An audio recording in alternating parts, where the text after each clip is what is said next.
I should have ignored the email. Looking back now, I know that accepting was the worst mistake of my life. But at the time, it felt like an easy win. One night in a house, no strings attached, and $10,000 in my pocket. Who wouldn't take that deal? I was sitting in my dimly lit apartment when the email arrived. The subject line was simple. A one-night challenge. $10,000 reward. It was sent from an unknown address. No name, no details, just a message offering money to spend one night at Blackwood Manor, an old estate on the outskirts of a town I'd never heard of, Hollow's End. I leaned back in my chair, fingers hovering over my laptop keyboard. It had to be a scam. No one just gives away that kind of money for nothing. But as a journalist, I had an instinct for stories, and something about this smelled too strange to ignore. A quick search pulled up whispers of Blackwood Manor. It was an abandoned Victorian mansion, once owned by a man named Silas Blackwood, who disappeared without a trace nearly a century ago. No body, no clues, just a house that refused to be forgotten. Locals believed it was cursed, or worse, alive. Over the years, thrill seekers and ghost hunters had tried to uncover its secrets. Some left terrified. Others never left at all. I should have closed my laptop right then. Instead, I replied, "I'm interested. What's the catch?" Minutes later, a response arrived. No catch. One night. Follow the rules. Attached was a PDF containing a list of rules. I hesitated before opening it, the dim glow of my screen flickering against the dark room. The document was simple, written in plain text. 1. Do not turn on any lights after midnight. 2. If you hear your own voice, do not respond. 3. Do not enter the East Wing under any circumstances. 4. If the phone rings, do not answer. 5. At exactly 3:13 a.m., hide. There was no explanation, no warnings, no elaboration, just cold, absolute instructions. I stared at the list for a long time. My heartbeat was slow and steady, but there was an itch in the back of my mind, a whisper of unease. And yet, curiosity was a dangerous thing. I typed my final response. I accept. Less than a minute later, another email arrived with an address, a time, and a single line of text. We will know if you break the rules. A chill ran down my spine, but I ignored it. $10,000 for one night. What was the worst that could happen? The long, winding road leading to Blackwood Manor was suffocating under a thick layer of fog. My car's headlights barely cut through the mist, making the towering iron gates appear out of nowhere. They were rusted, covered in ivy, and slightly ajar, as if they had been expecting me. I stepped out of the car, the gravel crunching under my boots. A cold breeze whistled through the trees, carrying the faint scent of rain and something else, something old, like forgotten wood and damp stone.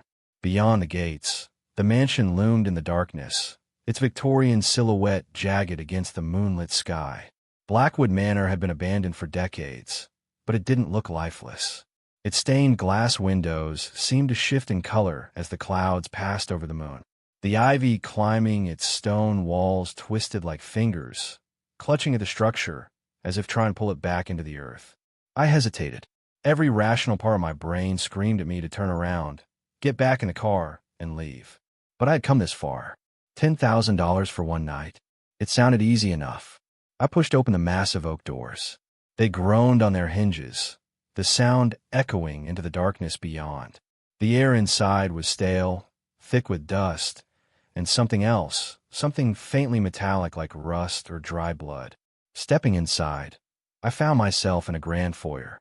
A chandelier, covered in cobwebs, hung from the ceiling, its crystals dulled with age. A long, tattered rug stretched toward a staircase that spiraled into darkness. The walls were lined with faded portraits, their subjects staring with hollow, painted eyes. A small table stood in the center of the room. On it lay a single envelope. I swallowed hard and walked toward it. My fingers trembled as I picked it up, the paper brittle against my skin. The seal was already broken. Inside was a single sheet of parchment with elegant, almost too perfect handwriting. The rules. 1. Do not turn on any lights after midnight. 2. If you hear your name being called from the East Wing, do not answer. 3. Do not open any closed doors. 4. If the phone rings, do not pick it up. 5. When the clock strikes 3:13 a.m., hide. I let out a nervous chuckle. This had to be a joke. some elaborate scare tactic to make the night more interesting. Still, something about the letter felt off. The ink was fresh. The edges of the paper weren't as aged as I expected. I looked around the empty foyer. The silence pressed in on me, thick and heavy, as if the house itself was holding its breath. Then I noticed something strange. The grandfather clock in the corner was ticking, but its hands weren't moving. The air inside Blackwood Manor felt heavier past midnight, like the house had been holding its breath and finally exhaled.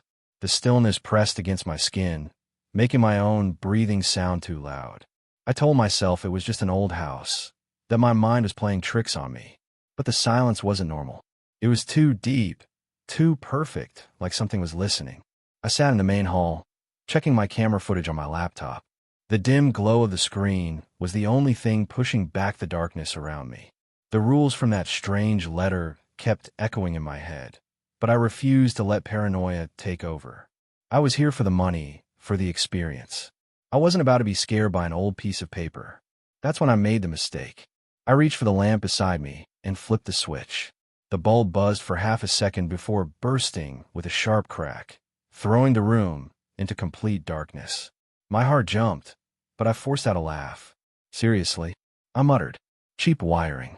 I grabbed my flashlight and clicked it on. Nothing. The batteries had been fresh. I smacked it against my palm, but it stayed dead. The room was pitch black now, the only light coming from my laptop screen. A thick, unnatural silence settled in.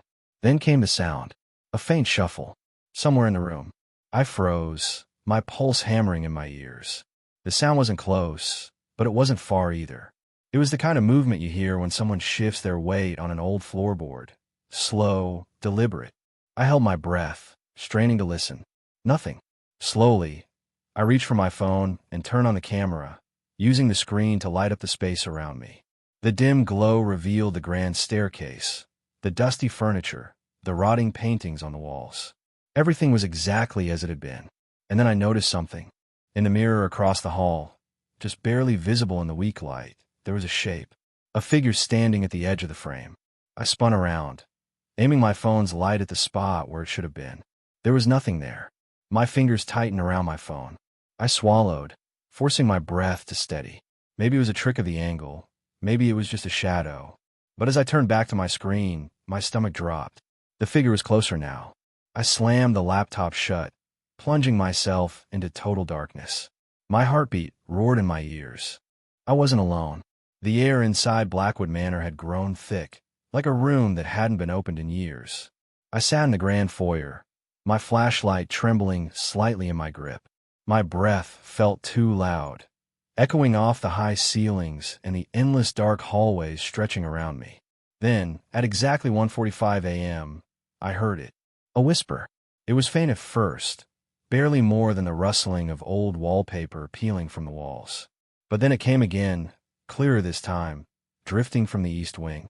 And what made my stomach drop was that it wasn't just any whisper. It was my own voice. Ethan. I froze. The sound was soft, almost pleading. It called me again, my own name curling in the stale air like a beckoning finger. My mind scrambled for an explanation. Maybe I was imagining things.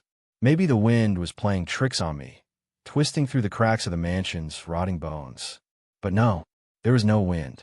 I gripped my flashlight tighter and turned toward the hallway leading to the east wing. The door at the end stood slightly open now, though I knew for a fact I'd left it shut. My pulse thudded in my ears. The rules. I had read them. Rule 2. If you hear your name whispered from the east wing, do not answer. My skin prickled as the whisper came again, a little closer this time. Ethan, come here. The way it spoke, it wasn't urgent. It wasn't forceful. It was patient, like someone waiting for me to make a decision on my own. I stepped back, swallowing hard. I had no intention of answering, but something in my body resisted that choice. It felt unnatural not to respond, like someone had called me from another room, and I was being rude by ignoring them. I clenched my teeth, shaking my head. No, I wasn't falling for whatever this was. Instead, I turned and grabbed my phone, needing something, anything, to anchor myself in reality. I flicked to the voice recording app and hit record. This is Ethan Graves. Time is 1:50 a.m. Heard something. I hesitated, feeling ridiculous even saying it. It sounded like me. As soon as I stopped talking, my phone buzzed in my hand. A message. Unknown number. I stared at the screen. My thumb hovered over the notification before I forced myself to tap it open. Why don't you answer me? My breath hitched. A cold pressure settled in my chest. I checked the call log. My fingers trembled as I scrolled. There, sitting at the top of the list, was an outgoing call. My own number. I hadn't made any calls. The east wing door creaked wider. I backed up, my legs weak beneath me. The whisper had stopped now, but the house felt heavier, as if the very walls were waiting for me to make my next move. With shaking hands, I locked my phone and shoved it into my pocket. I wasn't staying here. I turned on my heel and stormed toward the front door, ready to throw it open and forget the whole damn challenge. But when I reached it, my hand froze on the knob. The wood was ice cold, as if the temperature on the other side had dropped by 50 degrees. A wave of nausea rolled over me. I had made a mistake. A terrible, stupid mistake. I had let it know I was afraid. And now, I wasn't sure if the house was going to let me leave. I was still shaking from the whisper I had heard in the east wing. My own voice, calling my name. I told myself it had to be my imagination, but the icy grip of fear in my chest said otherwise. The house was playing games with me. I needed to focus. I checked my watch. 2:30 a.m. Almost halfway through the night. If I could just stick to the rules, I'd get my money and be out of this cursed place by morning. Then, the phone rang. A sharp, shrill sound sliced through the silence, making my breath catch in my throat. I turned slowly, eyes locking onto the old rotary phone sitting on a small table in the hallway. I had seen it earlier, dusty, disconnected. The cord was frayed, the dial rusted. It should not have been ringing. The sound was unnatural, high-pitched, stretching longer than any normal ring. It clawed at my nerves, relentless, demanding. I should have ignored it. Rule number 4 was clear: do not answer the phone. But fear does strange things to the mind. I wanted answers. I needed to hear something real, something that would make sense of this nightmare. With a shaking hand, I lifted the receiver. Silence. A dead line. No dial tone. No static. Just an empty, suffocating stillness pressing against my ear. Then a breath. Not mine. Slow. Shallow. Right there, on the other end. I gripped the phone tighter, my heart pounding against my ribs. Who is this? I whispered. A pause. Then a voice. You don't belong here. You never did. It was a whisper, but not a human one. Something was wrong with it. The words dragged, stretched, as if spoken by a throat that hadn't used words in centuries. The sound crawled into my ears, cold and wet, sliding under my skin. I pulled the phone away from my ear, my breath coming in short gasps. The receiver was heavy, heavier than it should be, like it was filled with something dense and rotten. A faint click echoed in the silence. A second line had just connected. Someone else was listening. I could hear it, another breath, slow and deliberate. I slammed the phone down and stumbled back. My pulse pounded in my ears, drowning out everything else. The air felt different now, charged, expectant, like the house had been waiting for me to make that mistake. From somewhere upstairs, a floorboard creaked. Not a settling noise. Not the groan of an old house shifting in the wind. A footstep. Slow. Heavy. Coming closer. I wasn't alone anymore. The moment the grandfather clock strikes 3:13 a.m., my skin turns ice cold. My eyes snap to the timepiece, almost as if I'm expecting something. It's not just the time, it's the sound. The slow, deliberate chimes reverberate through the entire house, deep and heavy, like they're alive. My body freezes. I know what the rules say. I should be hiding. I should be under something before the last chime rings. But I can't move. The clock strikes again, and each tone feels like it's punching through my chest. The last one, the 13th, rings in my ears, almost like it's vibrating in my skull. A shiver crawls down my spine, and I finally spring into action. I scramble to the floor, crawling under the nearest bed, its ancient, squeaky frame barely fitting around me. My legs are stiff, my breath short, but I force myself deeper into the shadows. The floorboards above me groan, and I swear I hear someone, something, walk across the room. But there's no way they saw me, right? I'm hidden, barely visible, crouched as small as I can get. I swallow hard, my throat dry. I can't move. The darkness feels like it's pressing against me, squeezing the air from my lungs. My fingers graze the old carpet beneath me. I try to focus on the sensation, something to distract myself from the crawling feeling in my gut. I can't hear my own breathing anymore. I can't hear the ticking of the clock either. Everything is too quiet. It's as if time itself has paused, waiting for something to happen. Then it does. I feel it, a presence. The air shifts above me. The hair on the back of my neck stands up. I don't dare look. I know that if I do, it will see me. I grip the fabric of the bed frame, my hands trembling. The footsteps aren't real. They're not in the room. They're not even in the house. They're inside my head. Slowly, almost like the world is moving in slow motion, I hear something else. A soft, almost imperceptible rustling above me, just beside the bed. It's not the floorboard shifting. It's something or someone breathing. I hold my breath. The air feels thick, dense. If I breathe, I know it'll know I'm here. I've read enough horror novels to know that's how it works. The fear of being caught always comes when you're most silent. But what if it's already heard me? The pressure builds, and then the floorboards creak. My heart skips a beat. I freeze.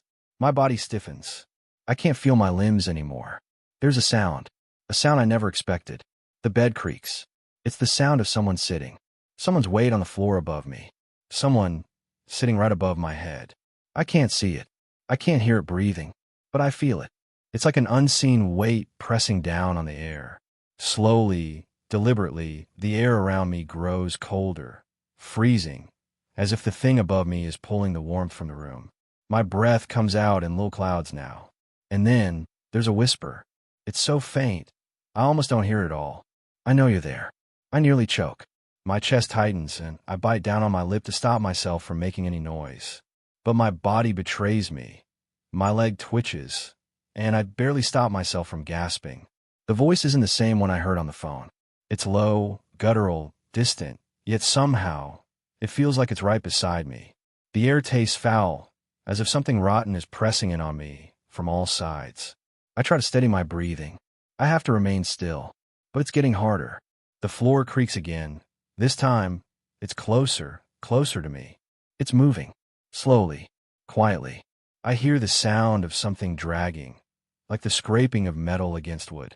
I can feel my heartbeat racing again. Sweat drips down my neck, my temples, but I don't dare wipe it away. I can't make a sound. I can't let it know I'm here. The dragging stops, and then I hear a laugh. It's quiet. Too quiet. A soft chuckle that echoes in the pitch-black room. It's not human. It's something else. Something that doesn't belong here. I close my eyes and wish for it to end. I wish for it to be over. But the worst part is coming. I know it. I feel it. The rules, the way this place works, they're all twisted. The house isn't just alive. It hunts. And if you don't play by its rules, it'll claim you. The whispers grow louder. You can't hide from me forever. I bite my lip until it bleeds. Every muscle in my body is screaming to run, but my legs won't move. I don't dare make a sound. The footsteps return, closer now, right above me. But they're not footsteps. No, they're the sound of claws scraping against the wood. And then, the bed above me shifts. I hold my breath as the weight moves. The floor under the bed creaks as though something is sitting right above me, just inches from my face. It's here.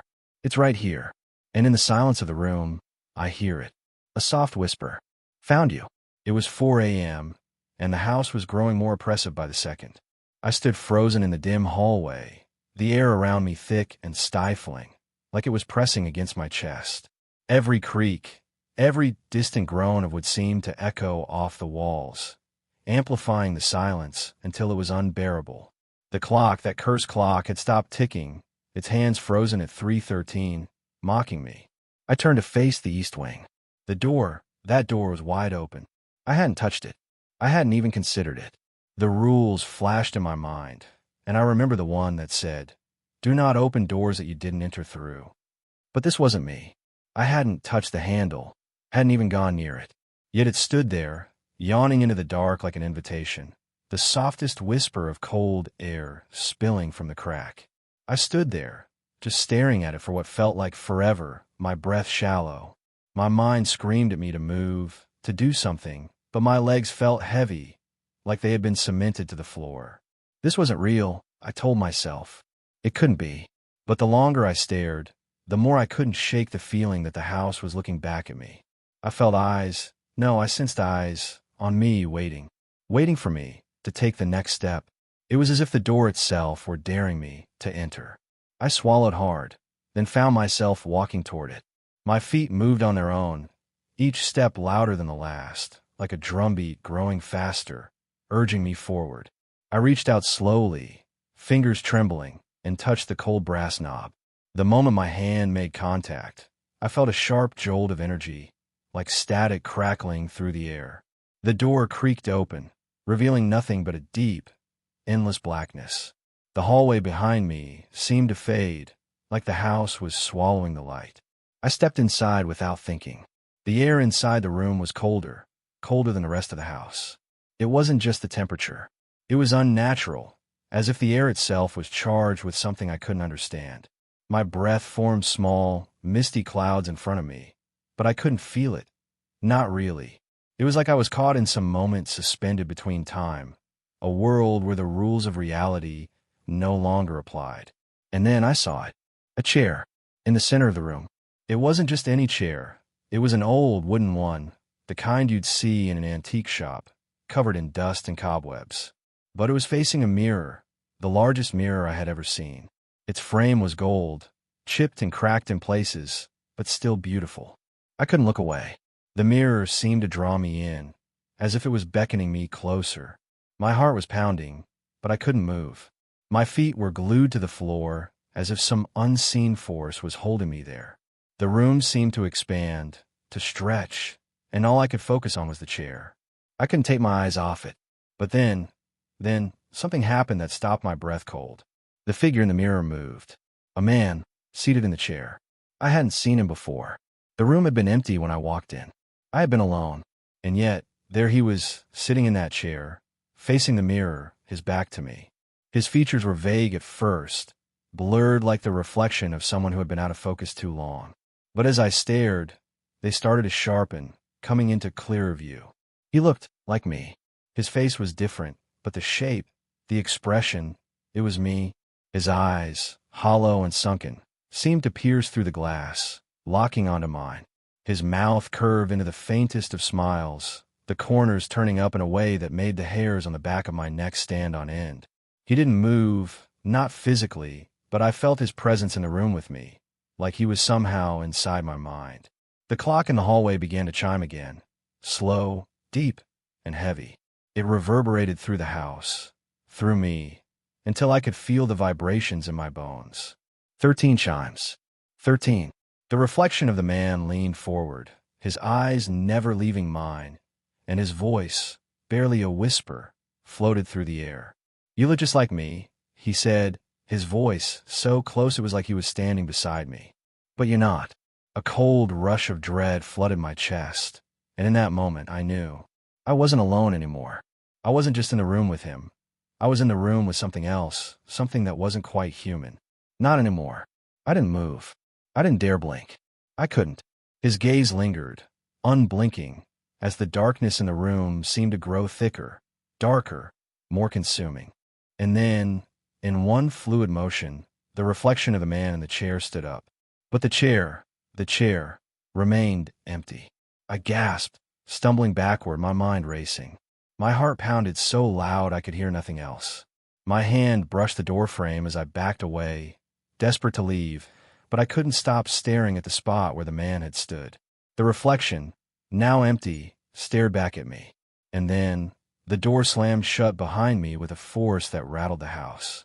The sound of it echoed through the dark halls, reverberating until it felt like the entire mansion was shaking.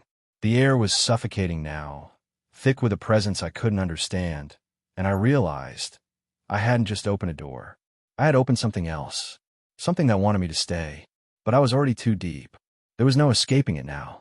The house felt alive, not in the way that a person does, with a heartbeat or breath, but in the way an ancient tree might, its roots running deep beneath the earth, tangled with history and secrets that it never shared. I had no idea just how true that was until I stepped into the room with the old journals. It happened when I wandered deeper into the mansion, beyond the east wing, where the door had mysteriously opened on its own. The hallway was dim, lit only by the faint glow of the candles that had suddenly appeared. They flickered in strange patterns, casting shadows that seemed to shift when I wasn't looking directly at them. The floor creaked under my feet, and the silence, heavy as lead, pressed against my ears. I don't know why I didn't turn back then. Maybe it was curiosity, or maybe I just wanted to prove to myself that I could handle whatever the house threw at me. I don't know. But when I opened a door that hadn't been there moments before, I wasn't prepared for what I would find. Inside, the room was cluttered with old furniture, a large wooden desk sitting near a dusty window, papers scattered across its surface. But what caught my eye was a stack of leather-bound journals stacked neatly on a shelf in the far corner. The journals looked ancient, their covers cracked with age, their spines worn down from years of neglect. I reached for the nearest one and ran my fingers along its surface. The leather was cold to the touch, and I felt a strange jolt run through me, like the book was waiting for me to open it. I hesitated for a moment, then opened it. The first pages were filled with scrawled handwriting, tight, hurried letters that I could barely make out. The ink had faded in places, but enough was legible for me to understand that this was no ordinary journal. The entries were dated from the late 1800s, and the writer, Silas Blackwood, had been documenting strange occurrences inside the manor. The entries started out normal, describing the upkeep of the estate, the guests that visited, and the seasons as they passed. But then, the tone changed. His writing grew erratic, frantic even. "There's something wrong with this house," he wrote in one of the entries. "It doesn't let you leave once you've entered. The walls seem to whisper in the night, and the floorboards creak even when no one walks across them. I can hear it breathing just behind me, and now it knows my name."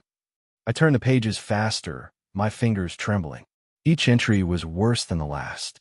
Silas spoke of a growing presence in the house, something that wasn't human, something that wasn't even alive. He wrote about hearing voices in the walls, feeling something cold brushing against his skin in the dark, and watching in terror as the mirrors in the house would sometimes show reflections that weren't his own. As I read, I realized something terrible. Silas Blackwood had never disappeared. He had been claimed by the house, and the house wasn't going to let him go. The next few pages were more disturbing. Silas' writing grew increasingly incoherent, the sentences disjointed and impossible to follow. There were no dates anymore, just rambling thoughts about the house's hunger and how it needed to feed. I paused when I saw something that made my stomach twist. "The house does not kill," Silas wrote in a clear, sharp line. "It replaces." I felt a cold shiver run down my spine. The words echoed in my head, over and over like a chant. The house didn't kill, it replaced. That's when it hit me. The thing that had been following me, watching me, was no longer human. Silas had become part of the house, just as the others had before him. I heard a noise behind me, a soft scuffle, like someone dragging their feet across the floor. I spun around, but no one was there. The room was empty, silent except for the rustling of the pages in my hands. I stood frozen for a moment, staring at the empty doorway. The air in the room had shifted, growing thick with something I couldn't place. It wasn't just the silence. It was the feeling that something was waiting, watching. I dropped the journal and backed away, my heart pounding. I didn't know how long I stood there, caught between terror and disbelief. The house remembered. It had always remembered, and it wasn't going to let me leave. The door behind me slammed shut with a deafening crash. I turned to face it, my breath catching in my throat. The walls seemed to close in, the room feeling smaller with every passing second. I reached for the door handle, but it wouldn't budge. The house was alive, and it was hungry. I could hear the grandfather clock ticking somewhere in the distance, its rhythm deep and slow, like a heartbeat. It seemed to grow louder the longer I stood there. And then, from somewhere behind the walls, I heard it. A voice, soft and haunting, whispering my name. The house had remembered me too, and I was starting to realize that it wouldn't let me leave without a price. The house was no longer just a house. It had become a living, breathing thing, watching me, waiting for me to slip up.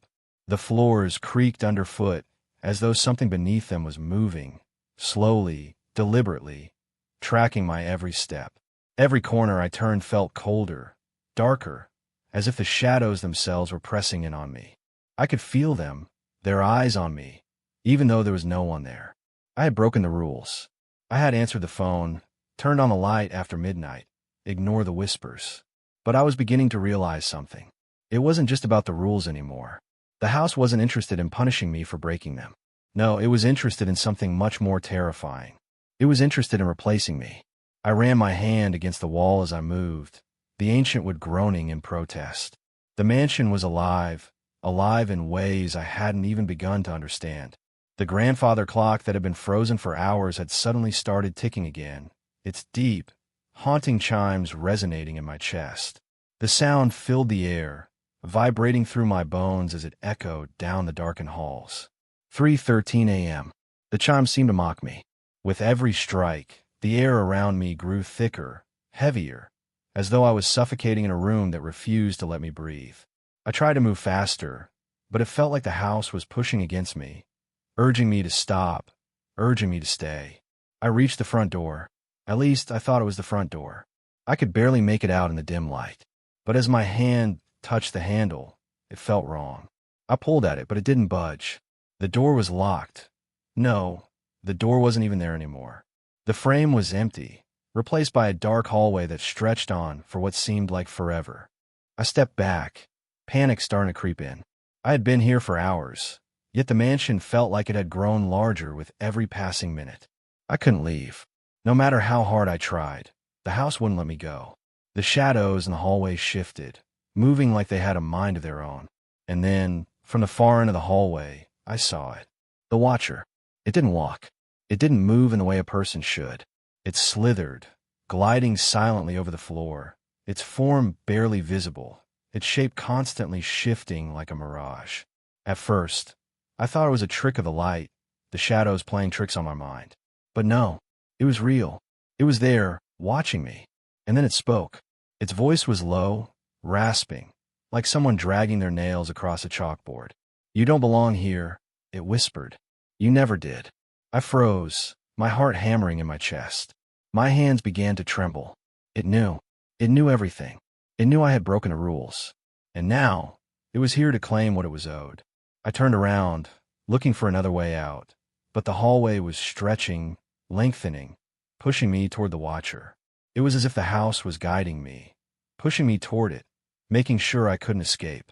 I took a step back, but the Watcher's presence felt like it was everywhere. It was closing in on me, a mass of darkness that seemed to bend the very air around it. I heard the familiar sound of a key scraping against metal. My key. It was in my pocket, buried under layers of fabric, and yet it felt too familiar in my hand when I pulled it out. A hidden door. Behind me in the wall was there. I hadn't seen it before. It hadn't been there a second ago, but now it was. A way out. But the Watcher didn't speak this time. It didn't need to. I could feel its presence pressing on me like a suffocating weight. As I stepped toward the door, I hesitated, my fingers gripping the rusted key. What would happen if I opened it? Could I escape? Would I be free? Or would I become like the others? I had read the journals. I knew what happened to those who stayed too long. They didn't leave. They couldn't leave. The house took them, changed them. And when the Watcher spoke to them, they answered. They became the Watcher. I knew that if I turned that key, I might be free. But someone else would take my place. Someone else would face the rules, the tests, the Watcher. And I wasn't sure I could live with that. I turned the key. The door creaked open. A gust of air hit me, cold and suffocating, as though the mansion itself was exhaling. I stepped through, but as I did, I heard the Watcher's voice one last time, louder now, a growl of desperation in its tone. "You leave, but someone else take your place." The door slammed shut behind me, but the words lingered, hanging in the air like a curse. I didn't look back. I couldn't. The house had won. I stood frozen in the hallway, my hand still gripping the rusted key. The house felt like it was breathing, the walls pressing in, as though they were waiting for something, waiting for me. I could hear the soft hum of the grandfather clock in the distance, the rhythmic ticking slowing, stretching, echoing through the vast emptiness of Blackwood Manor. The air was thick, oppressive. My chest felt tight, as if the house itself were suffocating me. Every part of me screamed to turn around, to run, anything but make a choice. But the door was there, standing open just enough to promise freedom. The key was still heavy in my palm, the metal cool against my skin, a symbol of my potential escape. Yet, as I looked at it, the weight of what I had to leave behind pressed down on me harder than any fear. I didn't want to believe it, but deep down I knew. The house had already claimed me in ways I couldn't understand. It wanted me, all of me, and now it was asking for one more thing. Who would replace me? The watcher had disappeared from sight, but I felt its presence everywhere now. I wasn't alone. Not anymore. The house had changed me. I could feel its pull, its hunger. The walls seemed to shift, to whisper secrets I couldn't quite hear, but understood all the same. I was at the mercy of Blackwood Manor, caught between the old world and the one I knew, torn between the temptation to escape and the terrifying truth that if I did, someone else would suffer. Who would it be? Someone would answer the invitation next. Someone else would walk in, unaware of the rules, unaware of the game the house played. And they would fail. My stomach twisted at the thought of it. I didn't want to be the reason for another's misery. But I also didn't want to stay here, bound to this place, my soul tangled with the house's dark secrets. I glanced over my shoulder at the hallway. It was so still, so silent. But I knew better. The watcher was close, watching me with its unseen eyes, waiting for my next move. I was being tested, just as Silas Blackwood had been tested all those years ago. And now I was standing at the same crossroads he once stood at. The door in front of me beckoned, but behind it was the unknown. Would the outside world still be the same if I walked through? Would I even remember who I was once I left this place? Or would Blackwood Manor claim me, as it had claimed him, twisting my mind until I forgot my own name? I stepped forward, my heart hammering in my chest. My fingers tightened around the key, and I walked toward the door. The cold of the metal seemed to seep through my skin, into my bones. My breath quickened, my mind spinning. What if it was a trick? What if by leaving, I did something worse, something irreversible? But then, something inside me snapped. I wasn't here to live in fear anymore. I couldn't let this house control me. I couldn't let it take someone else. I jammed the key into the lock. It clicked, and the door swung open. I was free, or so I thought. As the door creaked wide, a draft of cold air swept in, icy and damp, and the house let out a low, mournful groan. I stepped through the threshold, but my body froze. Something was wrong. The room before me wasn't the hallway anymore. It was my apartment, my living room. The sofa I had just sat on before I came here, the coffee table covered in papers, the empty mug on the counter. My heart dropped into my stomach. I hadn't gone anywhere. I hadn't escaped. The door wasn't a passage out. It was a door into my own life, my own nightmare. Behind me, I heard it. A voice. Soft. Familiar. But it wasn't mine. Welcome back. I turned slowly, dread flooding my veins as I saw the figure standing in the doorway behind me. It was me, but it wasn't. The man in the doorway wore my face, but his eyes were hollow, empty, as if there was nothing left of me but the shell. His smile was stretched, too wide, like it didn't fit. He stepped forward, his footsteps too quiet for his weight. I was always meant to replace you, he said, his voice nothing like my own. It was wrong, deep, and too smooth. And now, you're here to take my place. The key dropped from my hand, clattering to the floor. I want to scream, but no sound came out. My heart pounded in my chest, the world spinning around me. This was it. The house had won. And now, someone else would come, someone else would fall into the trap, and the cycle would begin again. But I didn't think about that. I only thought about one thing. The watcher had already taken me, and there was no going back. It's been a few weeks since I left Blackwood Manor. I've tried to move on, tried to forget. But it's hard when every time I close my eyes, I see the house in my mind. The clock, the shadows, the watcher, the feeling that something was always just behind me, waiting. I thought I'd done it, escaped, told the story, wrote it all down, gave it to the world, and walked away. But that night, when I opened my front door and found it, sealed in the same brown envelope, it was like I hadn't left at all. The paper inside was yellowed and old, even though the envelope itself was clean, fresh, as if it had been waiting, as if it had traveled through time just to get here. My name was written on it in the same handwriting as before, the same eerie, careful letters that I couldn't forget, even if I tried. The note inside was short, just a few words, simple like a warning. The rules were never meant to be broken. See you soon. I could feel the chill creeping through my spine. I'd read those words before, hadn't I? At the mansion. The invitation. The rules that haunted me for hours in that house. The rules that I had ignored. I thought I was free, but deep down, I knew better. No one leaves Blackwood Manor. Not truly. The house doesn't let you go. Not when it's marked you. The clock on the wall ticked. I hadn't even realized it was there. It wasn't mine. It shouldn't have been there. I'd never seen it before. But somehow there it was. Ticking. Counting. And then it happened. 3:13 a.m. The moment the clock struck, I felt the air shift around me. Like the whole world went quiet. Like I was the only one left in it. I looked around, trying to ignore the sense that I was being watched, but I couldn't. The weight of it was suffocating, pressing on my chest, stealing my breath. I turned to the window, half expecting to see the manor itself staring back at me through the glass. But there was nothing, just the usual view of the street, dark and silent. Still, something felt off. Something felt wrong. I couldn't shake it. Not the feeling of eyes on me. Not the sound of my own heartbeat, racing in my ears. Not the low hum that seemed to grow louder as the clock ticked on. I stepped back, my hand reaching for the door handle, but before I could touch it, I heard it. The faintest whisper. My name. Soft, distant, but unmistakable. Ethan. I froze. The voice was the same voice I had heard in Blackwood Manor.